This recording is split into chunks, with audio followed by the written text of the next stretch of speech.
So, hey, Peyton, nice seeing you again to a podcast series that's now starting again. Like our world of ideas.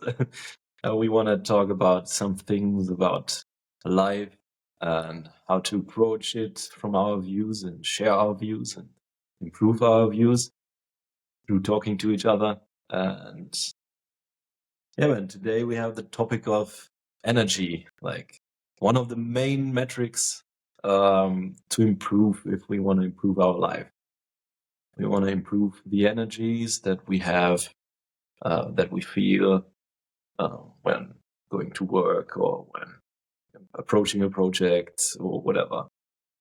So, how do you see energy in your life as a factor of making a better life?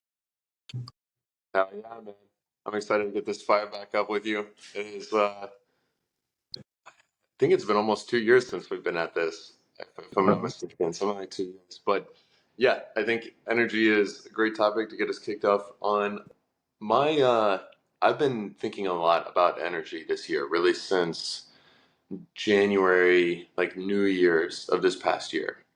And around that time, I realized because I'm an entrepreneur, you're a scrum master, and so both of us are doing work that's non-linear. It's not just about the amount of minutes we can spend building some widget. It's not about a linear numerical output that's just an output of the time that we put in.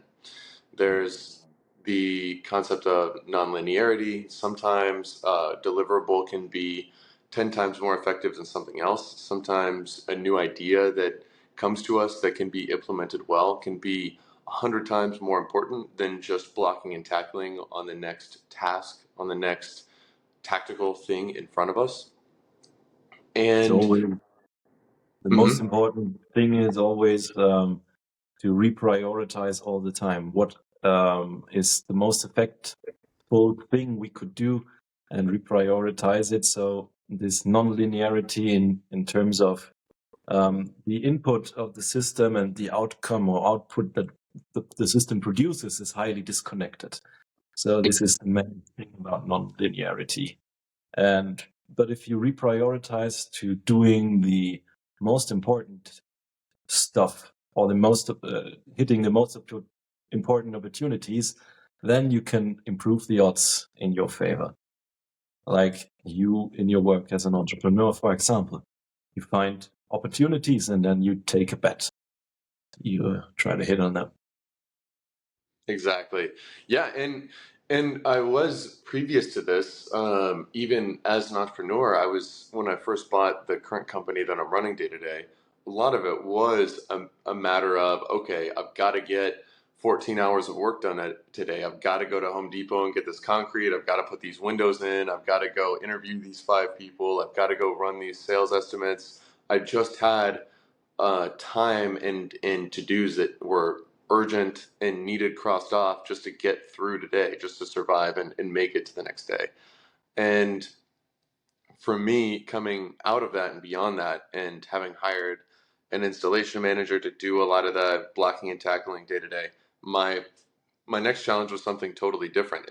All of a sudden, it wasn't enough to just do the straightforward things in front of me. There had to be something more in order to climb the next mountain, which is really a vision creation and in vision manifestation for the business, and that goes far beyond just installing the next basement window for me. It had to be, okay, what products are we going to do besides the thing that we're already doing? How are we going to sell them? Who is going to buy them? What are the ways that we need to make people feel in order to for this to be compelling to them? How do we need to support this? How do we train new people?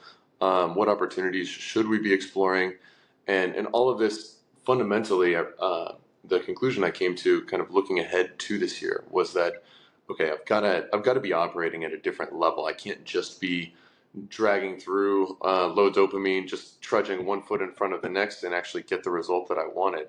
All of a sudden, the results are far less limited, but not guaranteed at all. They're only really an output of energy. All of a sudden, they're only an output, or they're largely an output of an ability to do deep work, an ability to lead well, and to connect with others in a way that I can communicate and share a vision and have people rowing toward the same things. And all of a sudden, me trying to do some of these things when I'm low dopamine, low energy, kind of dragging through, it's not useful. It's actually, there's, I don't get anything for poor Mm. quality creative work. Poor quality creative work is worth zero. It's only, Mm. but good quality creative work can be worth an unlimited amount. And so that was when I really started to get thoughtful around what can I do to have more energy? Because ultimately, rather than time, rather than just money, energy is, in my opinion, the most important input to the outputs that I'm now after in the types of work that I'm now doing. And I'd be interested to hear, how do you view energy in terms of your work as a Scrum Master versus an engineer, and how have you felt that change for yourself? Yeah, I also think is one of the most important factors to put in, because you do not necessarily feel if you have like high or moderate energy on sometimes, because sometimes the work does not demand it, but you feel the lack of energy, and this is most likely due to lack of sleep or due to like missing exercises and so on. But what I feel is the lack of energy, and then I do not produce well. Like I cannot share the energy if I lack the energy. I cannot motivate the people. I cannot propel the system further. I cannot try to improve, because I first need to come back to a level where I can just produce a little outcome that is a little bit of value. But yeah, it's really one of the most important things to have this vibrations, like vibes, like vibing through the world in a way where you can meet other people and feel their vibes, and you think, okay, this is a characteristic I can connect with, and then you feel where it resonates, and then you can share your energy, and then you can enhance your energy like in a superposition, like then it vibrates even more. And this is the terms of frequency and vibrations, which Nikola Tesla called. If you want to understand the secrets of the universe, think in terms of vibrations and frequencies. And you also feel very vibrationally low if you are in a mood like a sad mood, or if you haven't slept much and so on. And you feel it. You can even evoke that mood through thinking about stuff and situations that you can't let go, or that make you think about grieving and so on. And you do not have any strengths. And the other way around, you can, like Robbins called it, like awaken the giant within through telling yourself a different story and putting yourself in a different mood and state, like moving your body and uh, um, adjusting your inner control mechanism system, or which is your brain, obviously. But the prerequisite is to not have the lack of energy, to be able to adapt it and fine tune it in a way that you can see the opportunities you have as an entrepreneur, that you can see the opportunities where people maybe need support for their work, as a Scrum Master in my work. And yeah, you cannot read the room if you uh, cannot read yourself, because you lack the energy to do it. So what is an important concept is there are sources of energy and drains of energy.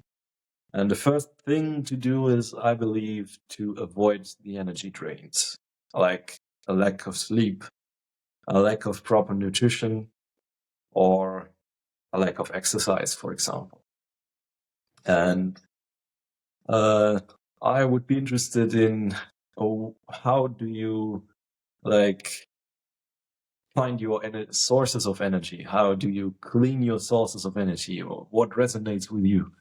What is how do you keep your energy level in a way that you can perform in a high performance way? Yeah, yeah, great question. And one, just in terms of the importance of energy and that intro that really got my mind started on all this is Scott Adams' book, How to Fail at Almost Everything and Still Win Big. That was the one thing from that book that stuck with me the most is he said, manage your energy before you manage anything else. The time and dedicate it first toward energy, you're very likely to get a higher return than what you invest in it. In other words, if I spend an hour per day on habits that ultimately amount to energy hygiene, things that are designed to maximize my physical and mental energy, I actually do feel that I get 4 hours per day worth of productivity, worth of tasks, worth of outputs, worth of results from that 1 hour that I put in. It's probably the highest, some of the highest ROI activity that I do are my habits designed around energy. And Hmm. so this year I've been, like I said, I've been really intentional about this. The Starting in January, I tried to come up with, okay, what kind of habit stacks can I have? What kind of daily habits can I have that will actually move the needle on this? And so I tried maybe a dozen, maybe 10 to 20 different daily habits around this, not all at once, but certain things, trying this, alternating it, scaling it up, scaling it down. But and I'll get into the details of what those are, but before even being able to do that, what I had to personally think through was the sort of meta skill of habit formation, because I know from experience that if I'm not intentional about how I'm starting to do something and I'm just like, okay, I'm gonna do this now, I'm gonna do this now, I'm gonna do this now, then a lot of times it happens on day one, it happens on day two, it might happen on day four, and then maybe again on day nine, and then it kind of peters out. And so before I started this question of, okay, how am I gonna improve my energy? What habits? I really had to answer for myself, all right, what do I need to do in order to be able to make this shit actually happen over the long run? Because these energy habits are not the sort of thing where I can plant a tree that will keep bearing fruit, and I only have to do the work once. There's no, like, if I do a workout on January 2nd and then I don't do it again for a month, I'm not going to get any other benefit from that workout after a month has passed. I have to actually do this in a way that's sustainable, or it's actually not worth shit. It's only worth some for like 2 days if I'm not actually figuring out a way to automate and make this habit something that persists over the long run. And I might not even be able to tell if something works or not if I only do it for a week or 2 weeks. And so I've seen a lot of people, for example, try um, meditation, for example, and then they do it for a week, they do it for 2 weeks. This is fucking boring. This doesn't do shit. And they don't stick with it. And the truth is, I didn't have any benefit from meditation after 2 weeks, or even after a month, for that matter. I didn't feel shit. It just felt boring and aversive, and I hated it.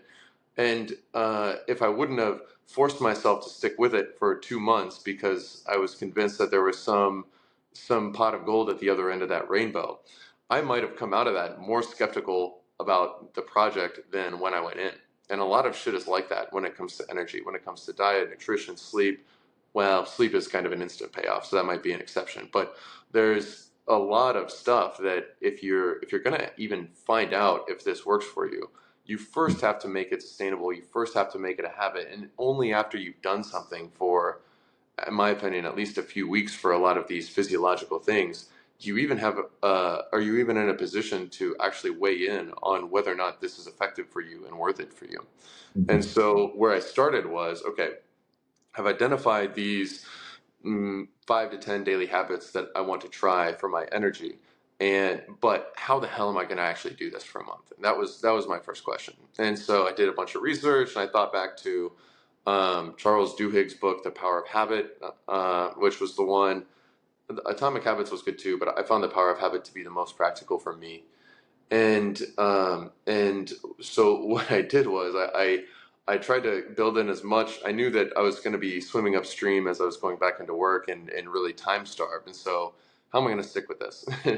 And so for me, I told You, I told maybe three other close friends on, okay, I'm gonna fucking do this shit for 30 days. I'm not gonna skip a day. You have my word. I gave myself my word. I wrote down, I will not fucking skip a day. I printed off the 10 habits that I was gonna start or whatever it was. I printed off 30 little slips of paper where every day I had it on my kitchen table and I had to initial by each of these 10 things. And then I had a calendar printed off on a piece of paper where every day it at the top it just said, did you do your habits? And every day I would just write, yup, yup, yup. And I forced myself to do that shit for a month. And with all this extra shit and bringing in other people and blah, blah, blah. And it's a little, it was very extra, but it was necessary for me to actually be able to establish this momentum. I had to get this in a rhythm if it was going to be something that actually ended up making a difference in my life and my energy. It had to be sustainable, it had to be habitual. And I knew that it wasn't just a simple thing for me to do something every single morning because I hate doing shit and I'm not a morning person and I am time starved in the mornings. And in the evenings, I was fairly time starved too. And so the time I knew that there was going to be a lot of um, just forces that caused me to not want to do shit. And so I was trying to almost like pre-commit, over pre-commit, give myself my word. And I treated it with not just the gravity of, okay, I'm going to figure out how to improve my energy, but I actually treated it as a higher project, like improving the meta skill of habit formation. And I saw how valuable it could be that, okay, if I can really learn to manipulate my habits, if I can really learn to make changes and do them every single day, if I have an intention to, if I can learn to turn an intention into consistent, repeated action over an indefinite time horizon, then I can do a lot of shit in the world beyond just these 5 habits. I can cash that in for a lot of things. That would be a really valuable thing for me to learn. And so when I was doing this and I was forcing myself to do all this shit every day, and even when I didn't feel like it, I would do it because I'd given myself my word, whatever, whatever. I leaned on that as well. And I was telling myself that, okay, Peyton, you're not doing this just for your energy in the month of January. You're doing this so that you can be the type of person that can intentionally manipulate his habits and do whatever he decides to that needs repeated over the course of a long period of time. If I knew that if I could crack that skill, if I could cultivate that and actually gain a confidence and a mastery or not even half mastery of that ability, that would be much more valuable even than my energy during the first quarter of 2023. And so I leaned on that as well in terms of just my accountability and my forcing myself on, yeah, I know I don't feel like it today, but I'm forcing myself to do it today because I want this really big goal out there of I want to be able to manipulate my habits. And so that was a big part of before going into the details of what specific habits I think are useful for energy and were the ones I kept versus dropped in the long run because I thought they worked or not, the meta skill of habit manipulation, in my opinion, is the price of entry in order to get really good at managing your energy. You have to figure out how you can manipulate your habits well and effectively and work around your own mind and your own tendencies in a way that actually works, where you can decide to do something for the next 30 days and actually make it happen. Yeah, man. So you laid out a strategy.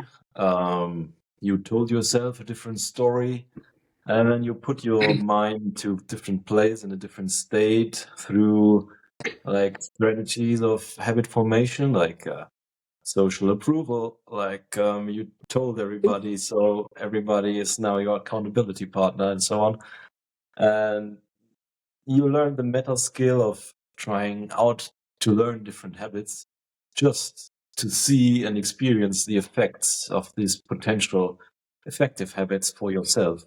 And then learning something about yourself, learning about how you could operate in the world and what actually gives you energy. And that is a great thing to do because everybody is like wired differently. Everybody has a different mind. Everybody has a different body, and therefore everybody and has different characteristics of how he or she can move through the world. And therefore, again, referring back to the Nikola Tesla quote, thinking in terms of frequency, through this different characteristic, you can go through the world and see what resonates with you. But for experiencing this resonation, this effect that things can have or habits can have, you just have to follow through and really approach it via the meta skill of habit formation, which is like one of the most important skills also regarding energy. And like you said, if you can set your mind to follow through on something that needs repeated input, then you can move really big things. Because referring back to this characteristic of non-linearity of systems we work with, you need to put in a lot and repeatedly over time and invest a lot to eventually see an effect if it works. So it needs this repeated input. And yeah, man, therefore, this meta skill of habit formation is one of the most important skills. I agree really well. And for me, it's the other way around. I really have a more kind of close. I really learned a lot more through atomic habits than through the power of habit. Yeah. Because somehow he thinks systematically and lays out the 4 laws of habit formation. Like I think it was Mike, make it obvious, make it easy, make it satisfying, and make it rewarding. Or is it the same? Yeah, especially these Yeah. things. And the thing with people is like they do not lack the knowledge. And now with the large language models like GPT, whatever, we have even before that with Google, we had the knowledge of the world at our hands, like at our Yeah. fingertip. We do not lack the knowledge. We do lack the ability to follow through, and therefore, habit formation is the main thing about it. So let's talk about habit formation, and I can tell about my habits that I have that recharge me for the day ahead and recharge me on when I go home again, and for example going and move a little bit, like going to the gym and move a little bit, or going to work by bike, really puts me in a different mood because I move my body and that releases some good stuff like neuroplastic hormones, whatever it is good to move my body. So I felt that, and therefore I do it repeatedly over and over. I do not use the bus anymore, car or whatever, but the bike. And on the way I go to the gym and then I move myself even for 5 or 10 minutes. I really feel a difference for the whole day. It's like this. Yeah, it's like totally shift in energy and mood and attention, and then you can approach your work in a different way. And one of the first things I learned to do is taking an internal shower, like a glass of water, drinking like slowly and looking outside the window with this beautiful view. This internal shower replenishes me because in the end we are creatures made out of water. Therefore, I refill myself in the morning, and that gears the machinery of my life. How do you approach your habits regarding to recharging your energy or even putting yourself in a different state? How do you put yourself in a different mood? Yeah. Great question. I view, as far as it relates to energy, I view my habits in really 3 different categories. I have my morning habit stack, my evening pre-bedtime habit stack, and those are my daily habits. Pretty much all of my like daily habits are going to be tied to brushing my teeth in the morning or tied to brushing my teeth in the evening. Because brushing my teeth is the only thing that, by natural up to this point, I was 100% every single day on. And when I've tried to do things when I get home from work or tried to tie it to dinner time or whatever, the world and change of life is everywhere. I'm somewhere different. I'm busy. I'm rushing from this to this. I'm trying to get to this place on time. It's not sustainable for me, at least, with my whatever. And I think this is probably the case for most people. If you want to be completely consistent and actually have control over, I will be able to do this habit every day, it's probably got to be first thing or last thing in the day for it to be daily. So I think I have my morning habit stack, my evening habit stack, and then I have my weekly habits, and those are a bit more flexible because sometimes something will come up this Tuesday, and so I have to move it to Wednesday, blah blah blah. And so for those ones, I try to schedule them in as a like rough, like I have a Notion board of my weekly habits of Monday, Tuesday, Wednesday, Thursday, Friday, Saturday, Sunday. And if I don't do one, if I'm not checking that box that day, a lot of times I'll at least see, okay, I'm gonna move that actually to Thursday, if I can't do it on Tuesday. And that's how generally I try to get the quantity right on the weekly habits. And thinking of the purpose of those three categories, I think that each of those three buckets, the morning habits, the evening habits, and the weekly habits, they have different purposes. At least for me, I use them in that way. The morning habits are all about how I can get fully woken up, fully energized, and ready to go 100% and to have to get into a state where I can do deep work, to get into a state where I can have challenging conversations, negotiations, leadership situations, etc. Having a state where I can be creative, I can think clearly, and I can have good judgment, especially in the first half of the day, because um, a lot of times that's all I can really count on. I can't be 100% for 8 hours in a row. I don't think many people can, but if I have great morning habits that fuel good energy, I can at least crush the first half of the day. And then after lunch, a lot of times I can do the things that are that are more linear, like just having a conversation with a vendor is linear, like paying bills is linear.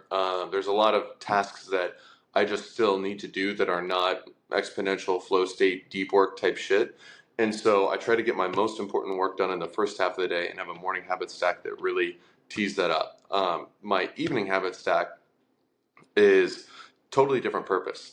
Pretty much the whole goal of my evening habit stack is to sleep really well and to have really good energy the next day. And that has a few things tied into that. And I guess with my specific mind and body and life circumstances and some of the stresses and pressures that come from my particular career, there's some extra intentionality that I bring to that during this phase of life, because sleep is not only probably the most important thing ever. It's also really it has been very challenging for me during this phase of life, uh, because it's really hard to shut off my mind with my current career. There's always another risk or another opportunity that I could be thinking of. There's always a conflict that I can be preparing for, or some conversation I can be having with somebody in my head, and it's really, for me in my specific mind and circumstance, it's really hard to shut that shit off without some intentionality. And so my evening habit stack is all about how do I sleep through the night? How do I sleep fully 8 to 9 hours really well, and get back to a place of balance and out of the rumination about striving and wanting and not wanting. And then the weekly habit stacks for me are much more about cultivating a general balance. And so those are a little more, I guess the rewards are a little more abstract and less like direct, and they're much more along the lines of going on a hike a couple times a week to stay connected to nature, and going and spending some quality time with a good friend once or twice a week, in order to have that feeling of connection and understanding, going to a spiritual group once a week to have a sense of community. I'm also trying to incorporate an additional some form of community, maybe rock climbing, something like that, but I'm still kind of experimenting, trying to add that in.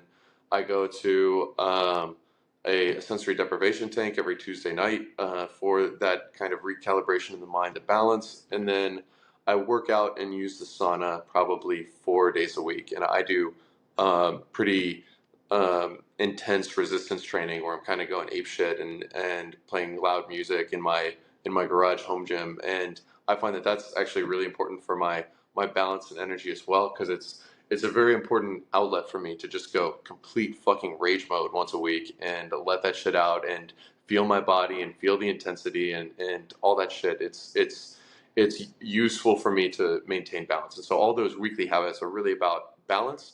My morning habits are all about energy for the day, especially the first half of the day, and the evening habits are all about sleep and all about winding down, getting back to a place of balance, getting out of my mind, getting out of the rumination thought loops that tend to be the natural state if they go unchecked. And so maybe I'd be interested to hear your thoughts on if you differentiate, if you use these three different cadences and habit spots for the same purposes, and then maybe we can talk about what we do in our morning and evening habits. That's a great summary of what can be really useful. And I really like the way you approach the cadences, like you described in the daily, morning, evening, and then weekly.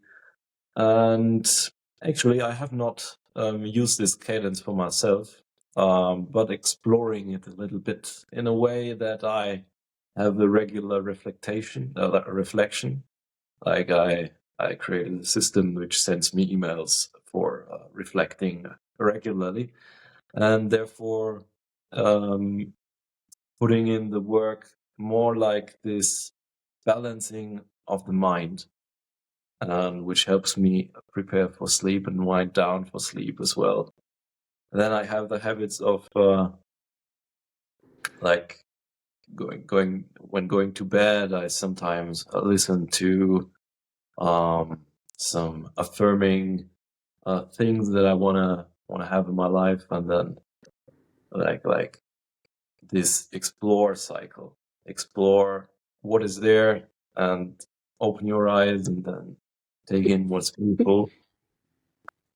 And what is the most important thing is, like you told before, is to explore what works for you, and therefore you systematize it in a really great way, which I am which I want to adapt as well, for sure. And yeah, man, those are the thoughts about the cadences which you use as a weekly habit stack, as a morning habit stack. And as you tell this, I really see that you put in a lot of work and invested a lot of time and energy to get this meta skill of habit formation right.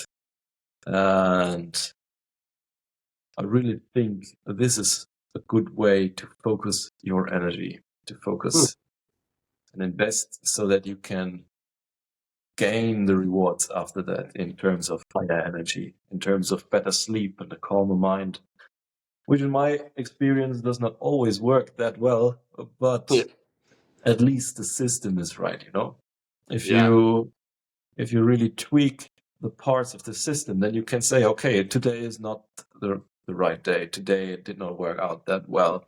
Today some things out of my control happened, but I have this system, and I know that if I put in the work, like the daily work, the weekly work, and really watch my stack and reprioritize the things inside my stack, the habits inside my stack, if I continuously improve that, that will work out well in the end. So you have the control over your system, over your machinery, and that is a great way to look at it. Like Thanks. you as a machinery engineer, creating the system of your habits. Yeah. So which ones are like the most beneficial for you for sleep? Because in my experience, when I lack sleep, I lack energy the next day, despite working out, despite having cold shower, despite going into the sauna in the evening. Despite that, yeah, How do you improve your readiness for sleep? How do you shut down your system in a way which is like sustainable, healthy, or even unconventional? Or what is your approach for this?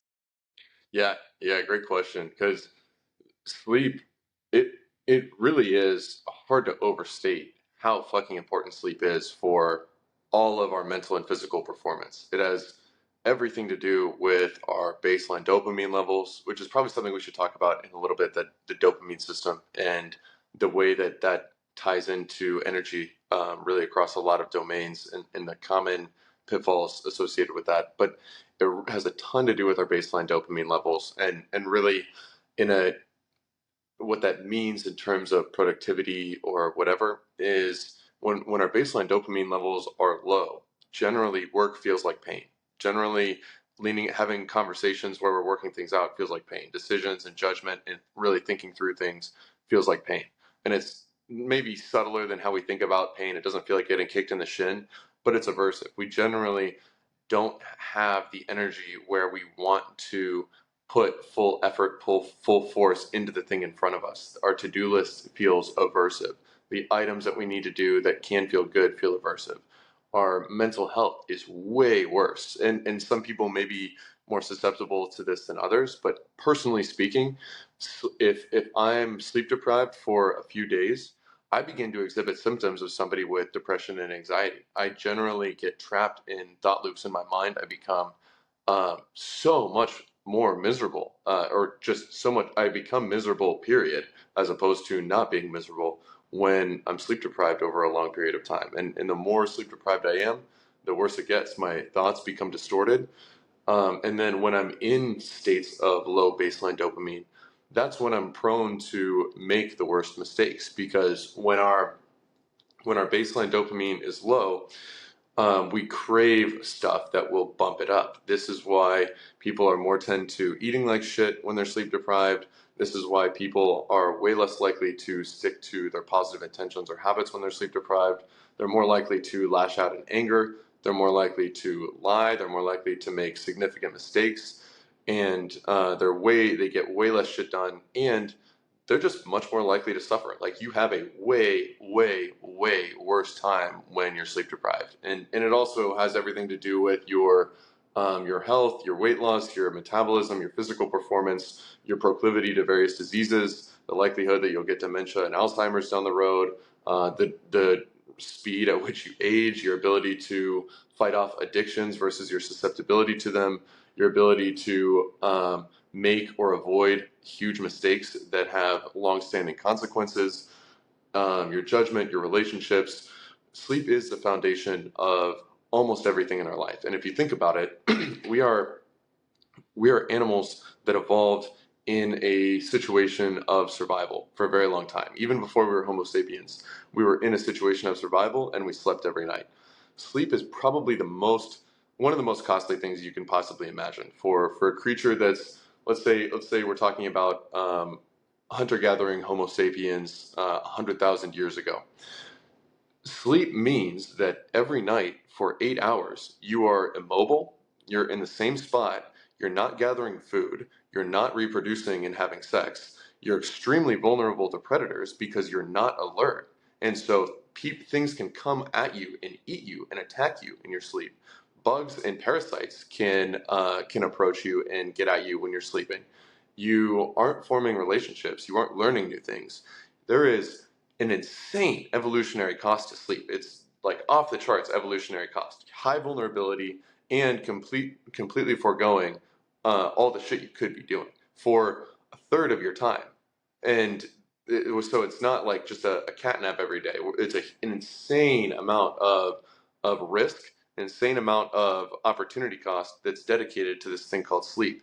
And not only Homo sapiens do it, it's all mammals do this shit.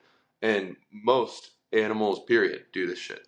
And so you got to look at it from the fundamental level. When you hear claims like that sleep is this panacea, it has everything to do with your disease, your mental, physical performance, it would set off some alarms. But this actually is a fact of our species, of all mammal species, all of our closest ancestors and relatives on this taxonomy tree, we all take this huge, enormous cost and risk to sleep every single day, and we don't skip it. And if we do go long enough without sleep, we literally die, and it takes a lot less long than if we go without food, for example.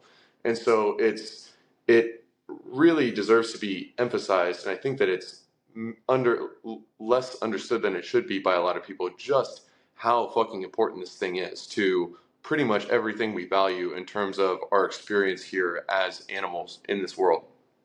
So that's sort of the preface I give with, because my sleep habits are, my habit stack around sleep is pretty extreme, pretty high cost. But I actually do believe that this is a very wise allocation of intentionality, time, and effort. And I do feel that I get whatever effort and time I put into preparing for sleep. I do feel like I get a 10x reward on that in terms of my results from the world, in terms of my experience in the world.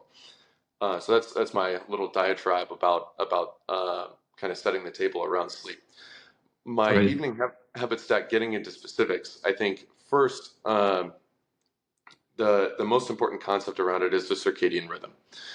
So the Earth spins around every day, and all of our species, our body, our cells, our DNA, it's used to that shit. We sleep at night. We're not a nocturnal species.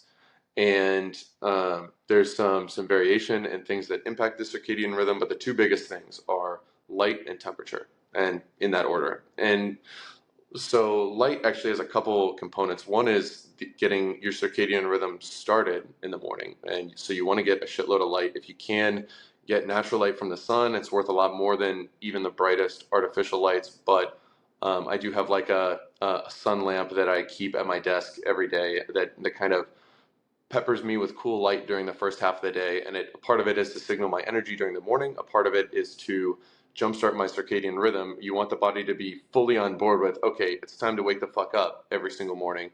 And if you do that, then it's also going to be more on board with, okay, it's time to sleep in the evening, especially if you're consistent with that. So consistency is one key. We are on a rhythm. If we can find a rhythm and keep in a rhythm, that's very beneficial. Although with me, I'm consistent during the week, but on the weekends I do sleep in. I'm not perfect with that, and I think it's something that you can negotiate a little bit. But starting it with light, and in the evening, most importantly, more importantly than getting light in the morning, in my opinion, is you want to limit light in the evening and manipulate light in the evening. And so every day after about 7 p.m., maybe 8 p.m. So I go to bed about 10 p.m. on average in the during on weekdays, and I'll not touch my phone after 7 or 8 p.m. except to use my breathwork app or a meditation app. It's on an automatic schedule of do not disturb, where notifications don't even show up, and I don't have social media. I don't have any real dopamine sources on there. And I'm quite intentional about just I leave conversations open if there are messages in there when it's time for me to stop using my phone. It's just something where I'll tell people who it's important. I don't do that. I just kind of have my phone off. This is very important to me and my energy. That the phone is a big thing. I don't use my phone at night within 2 hours of bed. Another thing that I've gotten better at this year, I didn't used to have the luxury of doing this with my work schedule last year, but I try also to complete all of my workouts and all of my dinners at least 2 hours before bed as well. I used to have to work out later at night. It wasn't optimal, but it was a necessary evil at the time. But now I'm able to just start my workouts by 6, finish them by 7:30, and then finish dinner by 8 every night if I go to bed at 10. So that's something as well. Another thing is I have all of the so if you think about during the day, the light, a lot of it is cool, and we're exposed to a lot of blue because the sky is blue, and so cool light does signal in our mind, particularly cool light, all bright light, but especially cool light, signals in our mind that it is daytime, and signal it plays on our circadian rhythm in that way. And so I have at night all of my lights in my bedroom, my bathroom, and in my sauna area.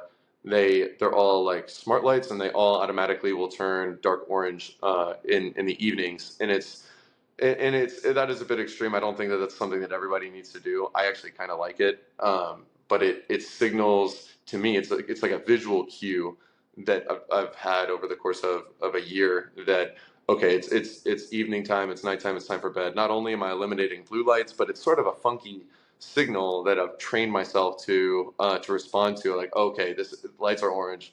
It is kind of wind down time, and so that's one tactic that I use that I didn't read that or anything. I've just kind of started doing it and I like it and it works. I find it's useful and it does eliminate the blue light and bright light, which is useful. So I do that. And then lastly, um, temperature is very important. And you think about it like when is it hottest? It's hottest during the day. It's hottest during the afternoon. Whatever. When does it cool down? It cools down at night. And so our bodies, our circadian rhythm, it takes the light as a signal. It also takes temperature as a signal. And so in the evenings, you do want it to be very cool, especially in the place where you sleep. And if you have that consistently, where you have warmer body temperature during the day, warmer um, ambient temperature around you during the day, cooler ambient temperature around you at night, it is beneficial to your sleep. And it's one of those things that's just it's very low cost to do it. It just is a matter of setting a thermostat in a different place. I have mine. Um, this is a little more extreme than I think is necessary if people don't like it this cool, but I have my room at like 62 Fahrenheit every night, which is maybe like 17 or 18 degrees Celsius. So pretty cool. And I think you want it at least like 65 or around there, which would be like I want to say I'm bad with the Celsius thing, but I think like 19 Celsius or something like that is you want like 18 to 19 Celsius at night. Yeah. And so that's an important thing. And then outside of that, so I think those are the universal prescriptions that everybody should probably try to incorporate the light, the temperature, and not having food and exercise too close to bed, not having the phone within a couple hours of bed. Those I think kind of apply to everybody. And really is something that is the lowest hanging fruit for improving a lot of people's lives is consistency and trying to get that circadian rhythm 100%. The other tactics that I use that I don't know if they work better for me or for others, so I don't. These are ones that I would encourage people to just like experiment with, see if it works for them, see the impact or not. But I do.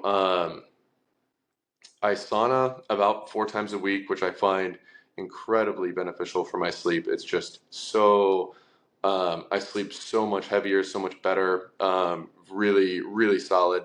And I was only able to be consistent with that when I actually built one in my house, which was a lot of work, but ended up being really, really worth it.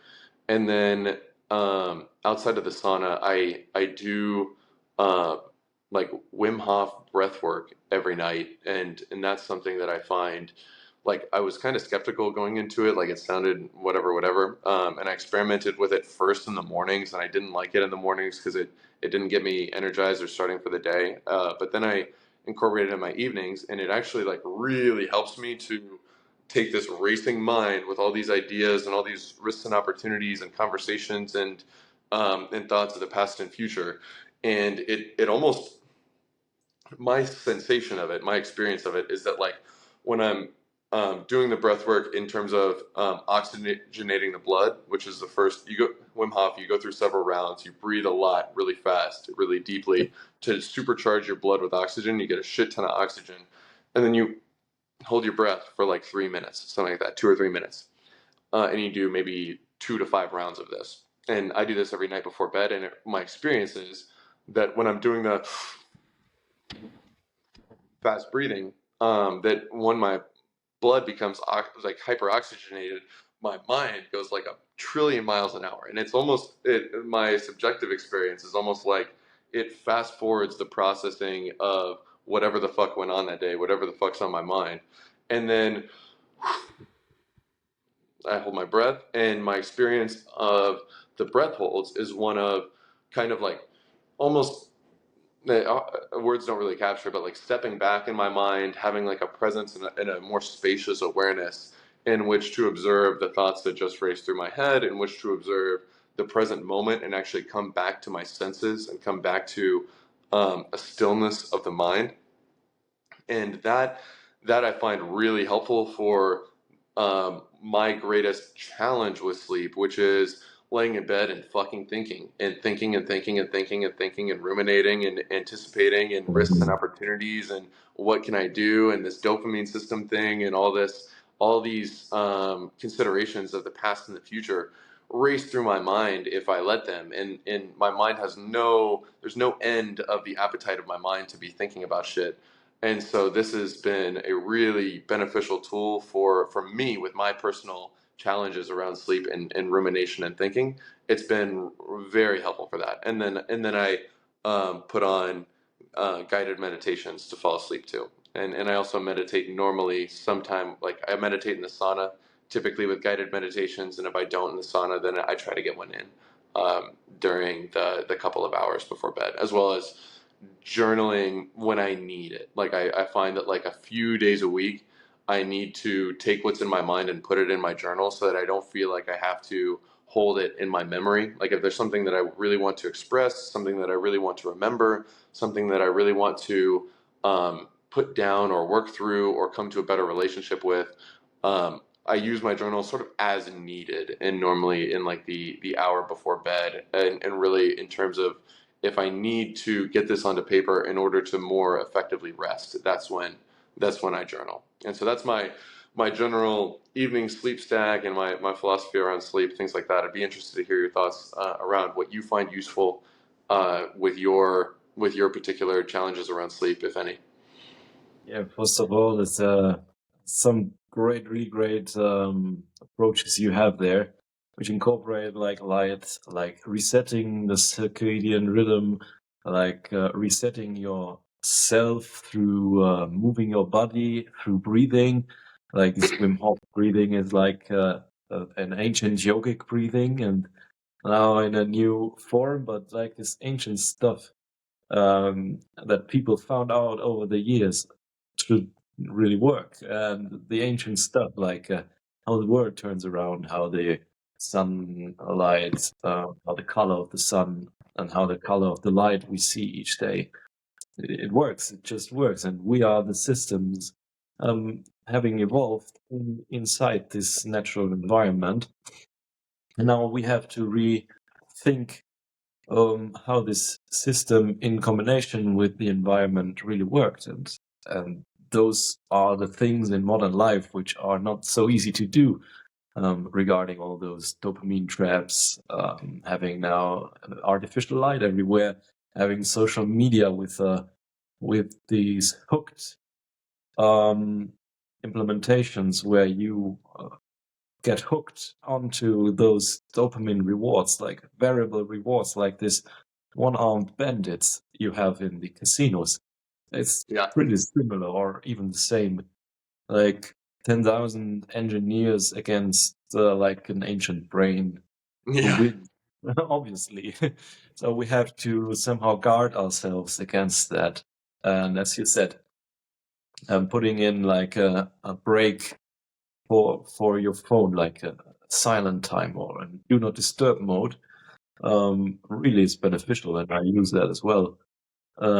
But mine is a little bit later, so I still I wanna approach like earlier the day. But also, what works is like not eating too late, and should also work for most of the people. Better you do not eat that late than overeat and then do not sleep well because your digestion is working pretty hard and your sleep quality suffers from that. So what you want to do is improving your long-term sleep quality, like you said, through breathing exercises, through exercises during the day, through resetting your circadian rhythm on the beginning of the day and not resetting it at the end of the day. And basically, you just can keep it simple in a way that not overusing artificial light in the evening, not overeating in the evening, and not overexercising in the evening. Resetting yourself in the morning, and then you are set for the day. I do not have a detailed list of activities that I do like you do, because I have not systematized it that sophisticated way. But I'm really keen on to try it out and experiment with it. So what everybody can experiment with is trying out different um, different activities similar to the ones you told, Peyton, similar to the ones that I mentioned and re-mentioned, and just experiment with them, having like a system where you build this out as a habit. Therefore, you have to make it easy. Like meditating for 1 minute is much easier than meditating for 10 minutes. So you are more likely to meditate for 1 minute and try it out. If you say to yourself, yeah, I meditate daily, but only for 1 minute. Same way like Duolingo is built. You only have to use it like 1.5 minutes per day. The same is create your environment around the things you want to do, like creating your environment, including you building a sauna inside your basement, including you building a gym inside your garage. And for me, it's like the gym is on the way, where the sauna, where the bath, and where the devices are to work out a little bit. And it's on my way to work. I just have to go step sideways and approach it. So there's no activation energy for continuing that habit. And yeah, and then just experiment and see what works for yourself. So I do not have the answers, but I do have the answer that everybody is different. But there are a few things that work for everybody. Yeah. Those ones are regarding all those ancient practices that I mentioned. Keeping the light out at night and low, and so on. Yeah. Anyway, we covered really a lot today. And do you have also a system of how you measure your energy daily, or is it just like more you are feeling the trend and you are adjusting and turning the knobs and fine-tuning as you go, walked on and further your habits and further? That's interesting, actually. That because I don't have a system for tracking my energy daily, but I do have a system for tracking my habits daily. Where I have this weekly uh, Notion board that I just copy paste for every new week and check off the boxes as I go. And so it would be really curious for me to say every day at 10 a.m., every day at 3 p.m., just rate my energy on a scale of 1 to 5, and then look at, okay, my energy was a 5. What did I do yesterday? Or my energy is a 2. What did I do yesterday? It would be neat to start to quantify cause and effect and what's identify the big things and little things, but I haven't yet. I will say your point on starting small with habits is huge. When I was one thing I didn't mention when I was trying to fire this up, that was a core part of that strategy is starting really small. For example, with breath work, instead of 3 to 5 rounds, I just did 1 round. With I was with cold showers at the time. Instead of doing 3 minutes, I did 1 minute, or even might have even been 45 seconds at first. I made it as intentionally really small. With jumping rope in the morning, I started with 1 minute instead of 2 or 3 minutes. And all of starting small is one of the most important parts of this. And really, with the mindset of we're not playing a short term game.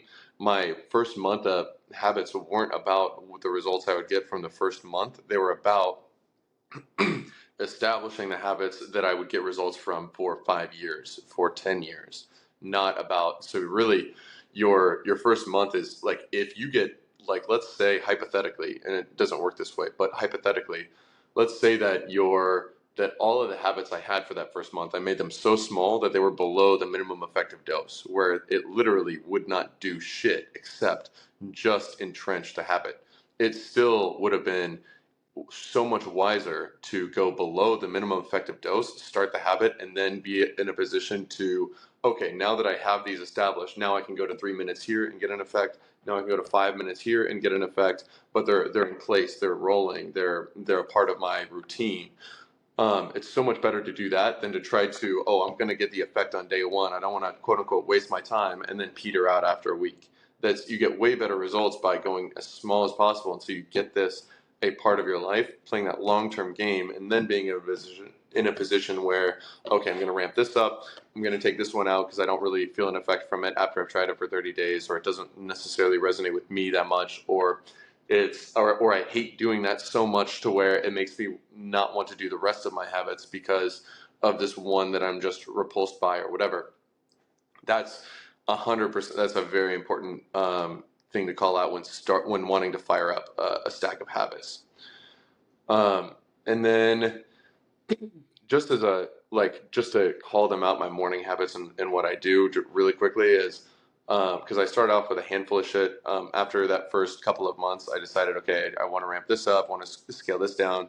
Like I mentioned, breath work didn't work for me in the mornings. I didn't like it, but in the evenings, I love it. The ones that I do love in the mornings, that I would generally recommend trying and seeing if people like them is first thing when I wake up every morning, no snooze as a rule, and I walk outside.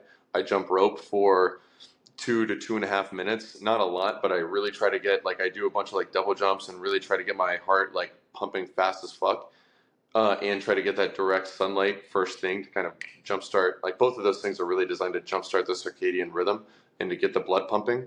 Then I take this is one that some people won't want to do, and I don't like. It's not necessary, but this is probably my favorite daily habit. Is I do 2 minutes in the cold plunge, and right now I have it at 42 Fahrenheit, which is like 6 degrees Celsius, something like that, 5 or 6 degrees Celsius. So it really is cold as fuck, and it really is very aversive. It's very unpleasant, even to this day. It is a really painful 2 minutes, and my blood is full of adrenaline. My blood is full of my heart rate's really high. It stings my skin, but when I get out of that, it actually does very noticeably raise my baseline dopamine level for the whole day. It is the highest ROI in terms of the energy I get from it, to where it's the easiest habit for me to maintain, because I actually in the morning I do not like how my energy feels for the first couple of hours unless I've had an ice bath. And so I'm kind of feeling groggy, and I'm like, fuck this. I kind of feel groggy. I don't want to feel groggy, and I don't want to miss the ice bath now.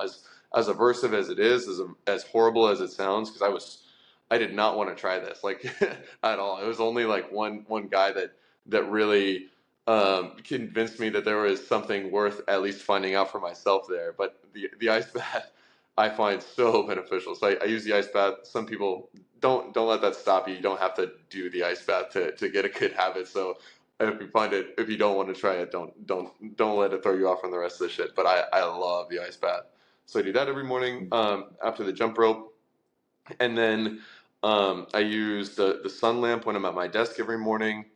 I use a daily. Might have it with me. A daily, I call it my daily intentions journal, and it's a really simple guided template, and I only do the first three per day. And it's so I write three things that I'm thankful for, three things that what would make today amazing, and then three affirmations. And sometimes they can be quite repetitive, blah blah blah. But I find that doing that, it helps me to start off on a mindset that's more based and more intentional. And so I do. It's once again, some people may like it, some people may not. I don't think it's great for everybody, but for me, I do like that. And then the last thing that I find really useful is I make sure that I don't drink coffee within 60 minutes of waking, because I want to clear out my adenosine systems, or my adenosine, so that I don't have a crash in the afternoon. That's very important actually, and you don't really need it within 60 minutes of waking up once you get used to it, especially if you're doing some cardio or a cold exposure early in the morning. And so effectively, I just don't drink coffee until I go into the shop, and that kind of makes it not drinking it at home before going into work. That's really the one decision, and so I don't count the clock. I just don't do it until I get there. when I'm going in, and that kind of solves it. And I do think that's a fairly useful in terms of improving somebody's energy throughout the day. That's quite a low hanging fruit. And the last thing I do in the morning, and this is once again, this is easy. I don't ever want to skip this. I found this one type of pre-made protein shake that's actually really delicious, and it has like 40 grams of protein or something. And I drink that first thing, or I drink that at the same time that I drink my coffee. And it's a very expensive protein shake. It's kind of an indulgence because it's very delicious, but just getting like 40 grams of protein with no fat, it actually makes it so much easier to get enough protein in the day by having that chunk of a head start with it.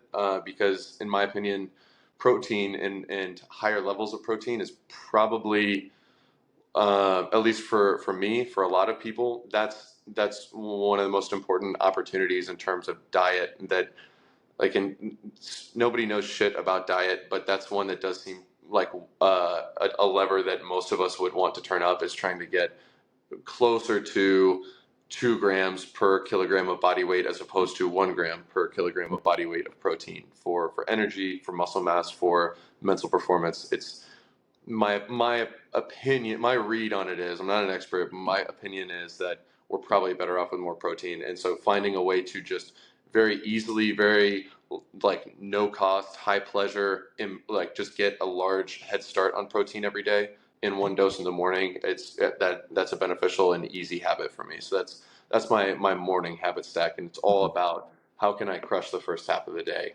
pretty much.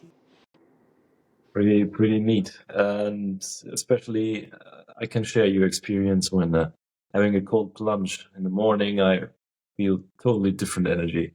I feel like having the whole rest of the day is like this beautiful tickling of experiences, opposed to this really low kind of waking up and trying to wake up. So you raise your negative capability through raising your level of things you can take in, and therefore also replenishing your body with water, opposed to having coffee as first thing in the morning, also gives your body the opportunity to wake up and reach homeostasis by itself, and therefore you are much more dancing with your trying to move it in a certain direction by force. You just collaborate with it. This is, I guess, is a good way to wrap it up. You need to find ways to collaborate with your system, which is your body, to really optimize for feeling the energy throughout the day, crushing the tasks you have, having better judgment, and through having better judgment, making better decisions and creating a better life in the long run. Therefore, yeah, man, it was great talking to you, and thanks for all the inputs. I'm really inspired to try out so many things right now.